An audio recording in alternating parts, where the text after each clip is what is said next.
بسم الله والصلاة والسلام على رسول الله. والله حقا ما مصايم بين خوش شخص شبكم لسك ساعتي ما مصا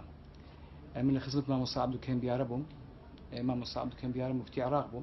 لصالح اشتاق كان قصيش زول جواني كرد إيسا تيجيش معناتها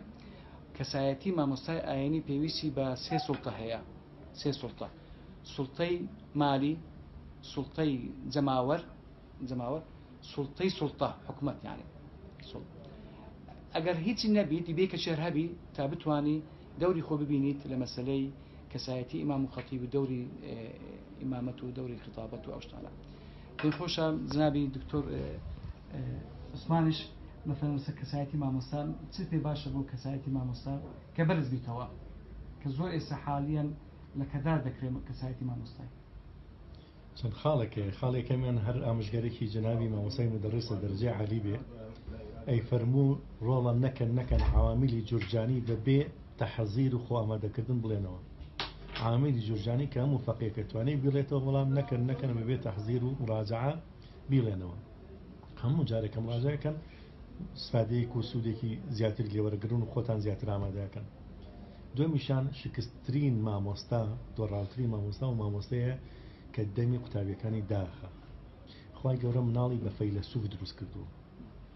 گەورەترین فەیلسوفی سەر زەوی مناڵە چونکە پرسیار زۆر زەڕەکە ئەو باوکودایکەی بە زۆر مناڵەکانی فێری قسەیەکەن گڤە و بڤە و بابۆ دایەکەن هەرەمە دەمیە کاتەوە اینجا سیاسەتی گەوجاندن بەکارێنن بەسە کەم قسە بکە پرسیار زۆر مەکە ئەو ئەی گەوجێنن ئێتە قوتابخانەش مامۆسانیاڵێ دەم کاتەوە مامۆسانەڵێ پرسیار بکە ئەی گەوجێنێ لە کاتێکە پرسیاری قوتابی مامۆستای تەمەڵی زیرەکەکە پرسیاری قوتابی مامۆستا گەر تەمەڵیش بێ چونکە زانە قوتابیەکانی پرسیار زۆرەکەن خۆی زۆر ئامادەیەکە ئەبدێتی زانیاری خۆیەکە مراجع زۆرەکە سیری سەرچاوی زۆرەکە لەبەرچی لەبەرەوەی لە قوتابیەکانی ترسێک کە پرسیاری لێ بکەن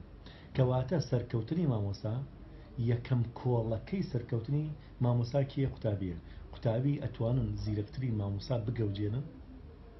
هیچ پرسیار نەکەن هەر وەکو ڕەجەباسا بەڵێ قوربان ئیتر مامۆستایش تااقەتی نامێنێ ئیتر شتی تر ناخوێنێتەوە زانەوە زیاتر باز ناکە ما قوتابیش ئەتوانێ تەمەڵترین مامۆستا بکەنە زانان بە بەردەوام پرسیاری لەکەن بە بەردەوام ئیحراجیەکەن بەڵام وەبەسیان ئیحراجکردن نەبێ وەبەسیان بێئەدەبیکردن نەبێ وەبەسیان سوالی ئیسقاطی نەبێ وەبەسیان فێربوون بێ.